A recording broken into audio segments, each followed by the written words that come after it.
Assalamualaikum warahmatullahi wabarakatuh. Nama saya Siti Nur Ajija dengan NPM 21082600011. Di sini pada blog Kidney and Urinary Tract saya akan membawakan presentasi tentang sindrom nefrotik.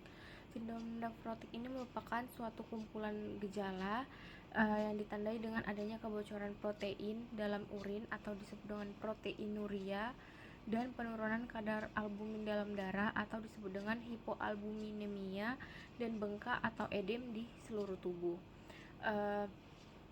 Untuk gejala yang dapat dirasakan bisa dengan urin yang berbusa diakibatkan dari protein dalam urinnya, bisa disertai dengan diare, mual, lemah, letih, lesu, hilang nafsu makan, dan penumpukan cairan pada dalam tubuh sehingga menyebabkan berat badan yang bertambah. Edem juga dapat dirasakan selain daripada kaki juga terdapat pada wajah. Untuk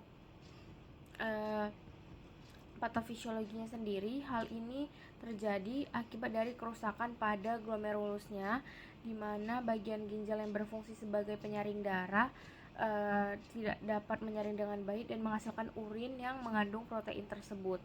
Normalnya protein itu tidak ada di dalam darah dan tidak mengandung protein.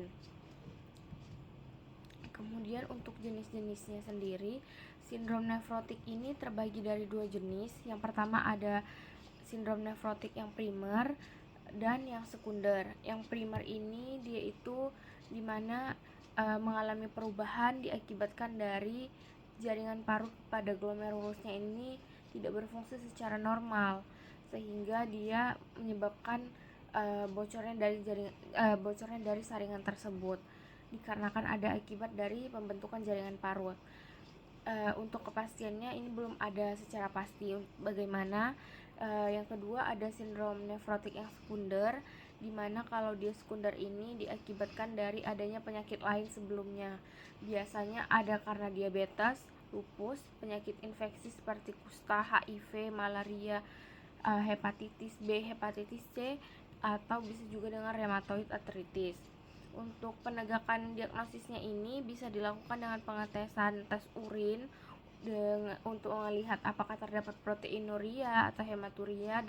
Kemudian ada tes darah untuk menilai kadar albumin. Ada juga tes fungsi ginjal untuk melihat ureum dan kreatininnya. Kemudian ada biopsi ginjal untuk melihat dari jaringan pada ginjalnya tersebut. Untuk penata laksanaannya sendiri pada sindrom nefrotik ini, yang pertama bisa kita berikan obat kortikosteroid untuk menekan dari peradangannya tersebut. Kemudian bisa diberikan antihipertensi untuk mengurangi jumlah protein yang akan terbuang jika terjadi sindrom nefrotik tersebut. Kemudian ada obat diuretik untuk membuang cairan yang menumpuk atau edem tersebut. Kemudian ada obat pengencer darah untuk mengurangi resiko dari penggumpalan darah yang merupakan dari komplikasi dari sindrom nefrotik sendiri. Kemudian ada obat pengencer darah tersebut itu contohnya ada heparin. Kemudian ada penisilin, di mana penisilin ini mencegah dari infeksi yang merupakan dari komplikasi si sindrom nefrotik tadi. Bila kadar proteinnya terlalu rendah, maka tubuh juga akan gampang terserang dari penyakit tersebut, sehingga penting bagi kita untuk mengonsumsi makanan yang sehat dan bergizi agar penyembuhan lebih cepat, seperti itu. Untuk komplikasinya sendiri bisa terjadi hipertensi akibat daripada gangguan ginjal.